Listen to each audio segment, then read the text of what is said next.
I'm Jordan Lulich, and this is the Lulich Corner, and today I've got the opportunity to sit down with Ken Grudens from Indian River Land Trust. Before we get started, Ken, I really appreciate you joining us this morning, and thank you for taking your time to come out and talk a little bit about the organization. But why don't you just introduce yourself to the audience and say a little bit about who you are? Thanks, Jordan. It's great to be here. I'm Ken Grudens, Executive Director of the Indian River Land Trust here in Indian River County. All right. Well, let's dive right into it. You know, Ken, when I first learned about your organization, and I told you this before, it was at Sunrise Rotary. Melissa from your organization, she came out and she spoke and she just explained what your organization does. And I had no idea. Being born and raised here, I had absolutely no idea. But wow, wow is all I can say. And so I'm going to let you tell the audience a little bit about it. And why don't we just start as, what is a land trust? That's a good question. And it's not the legal, I mean, I guess there is a land trust that's a legal term, but it's really an organization. And it's a nonprofit organization that conserves land and water. And really, that's probably fits the definition of some 1,500 land trusts in the country. Wow. And so we're not alone, and they're everywhere in all 50 states. And they work as a nonprofit to work with landowners and to partner with municipalities and other nonprofits and institutions, such as the Harbor Branch Oceanographic Institute for us, to conserve land and protect it in perpetuity. That's awesome. And I know, you and your family have been around here forever, and I was born and raised here, and growing up, the amount of development and the added population that we have now, it's incredible. I think last statistic I saw is we have about 170,000 people in the county, which is large, and we're growing. We're adding 58th Ave, 66th Ave, we're expanding. And one of the things is you see this surge of population that's increasing from Miami, going to Fort Lauderdale, starting to come up to West Palm Beach. So it's just natural that there's this development keeps on pushing up to north, and soon it's going to be in this area.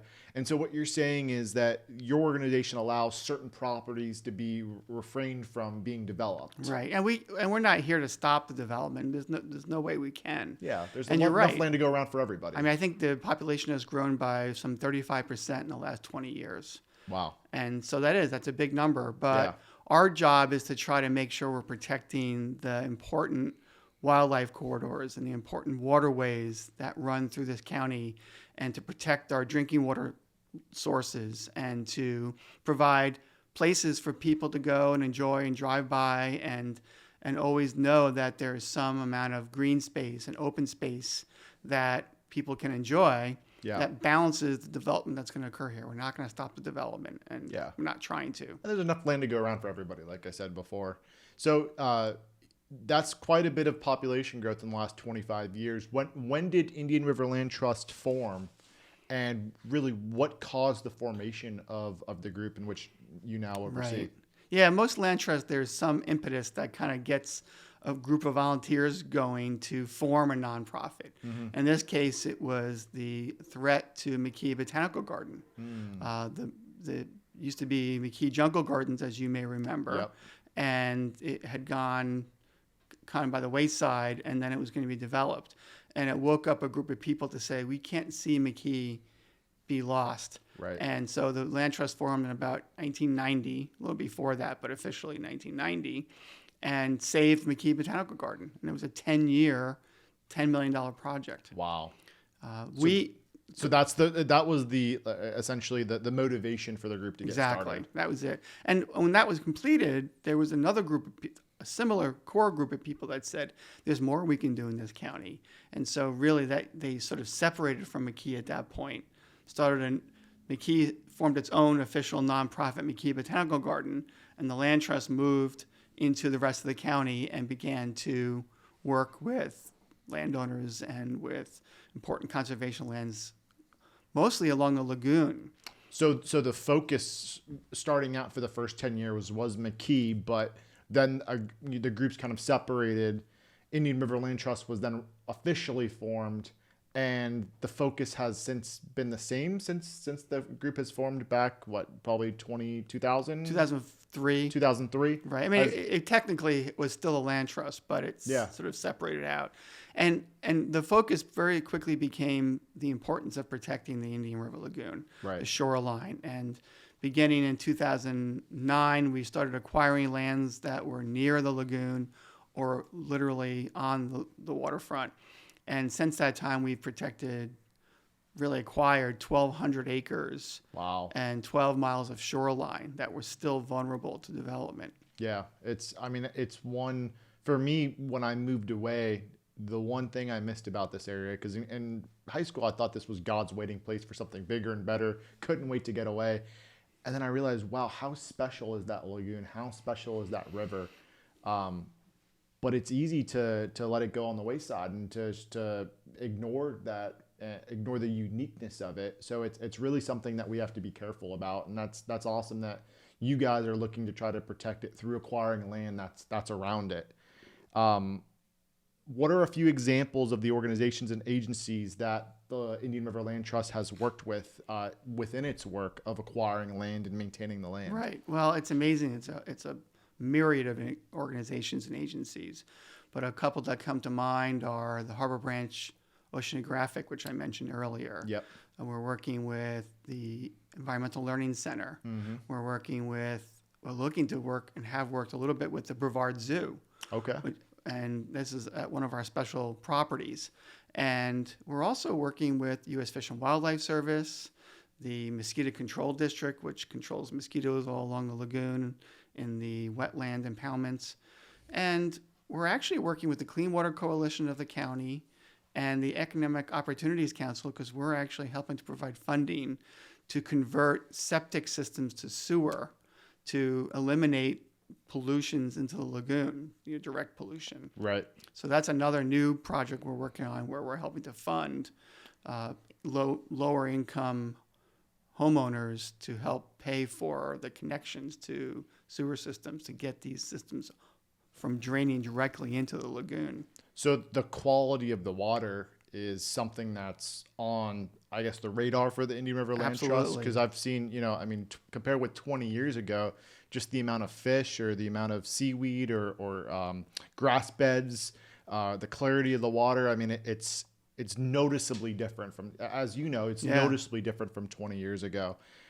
So I know that that's a challenge, and you've got all of these developments, and you've got the construction, and you've even got homeowners that they live waterfront, and they wash their boat or they wash their car or they've got the runoff from their properties. So it's a challenge of how do you go about conserving that water, right, and conserving the cleanliness of the water. But the septic systems are the biggest issue, because if you have properties that are on the water's edge or within, say, 500 feet of it, these systems leach into the ground, into these leach fields, and they percolate down into the groundwater and then exit right into the lagoon.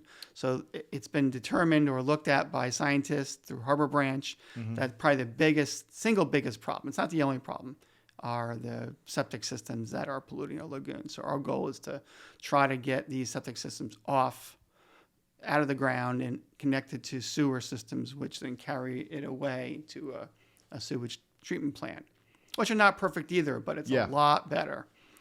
Do you think that the impact of rainwater being released into the river also plays an impact, or is that something that you've seen any studies on from the different partner organizations that you work with? Right. Yeah, it is an issue. So historically, the lagoon, what they call watershed, the area that drained into the lagoon, really only went up to the ridge where basically where the tracks are. Right. And now the lagoon, the area that drains into the lagoon, goes all the way out and past I-95.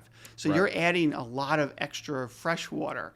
The fresh water has, as you mentioned, pollutants in it as well. Right. But just the fresh water alone can throw the balance off, throw the saltwater balance off. Creating a more brackish environment, right? Right, or a less brackish. I'm not sure. Less brackish. But less less salty. Less salt per parts per thousand. Yes. So there are efforts to try to reduce the amount of water going into the lagoon while also reducing the pollutants. Good. And of course, again, the septic systems, the fertilizer ordinances have been in place for a number of years now, which is good.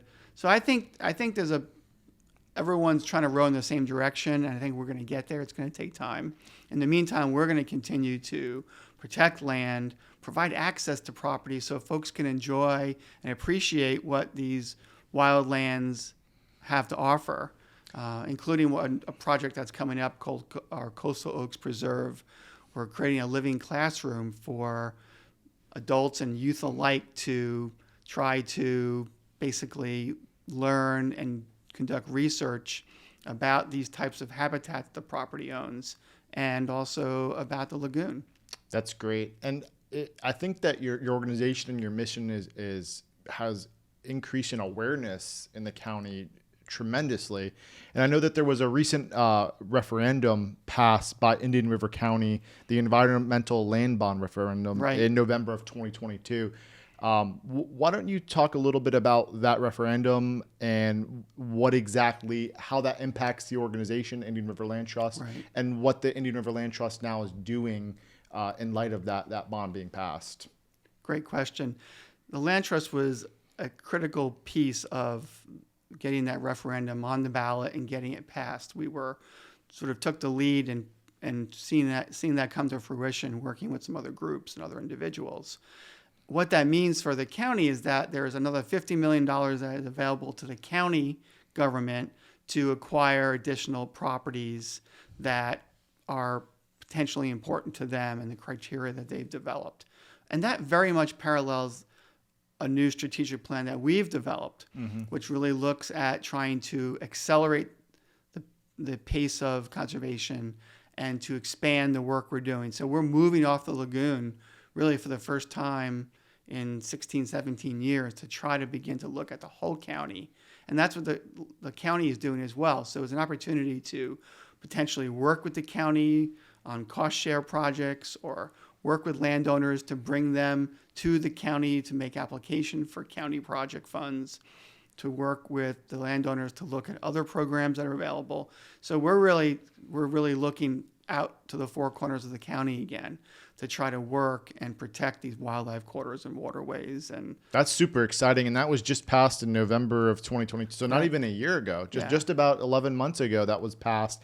And I think you hit it on the point that allows you to accelerate your mission, to accelerate the pace that land's being conserved. Right. And so what residents and what people in the area can start seeing is they can start seeing more projects that are off the river and that are more westbound, mainland, that the Indian River Land Trust is now focusing on in the coming years. And the county as well. So it's two parallel programs that will potentially come together at times, but there's sort of two legs there, helping to accelerate and expand that work. So I'm excited that the county is moving forward with it. They should have their program up and running sometime in 2024.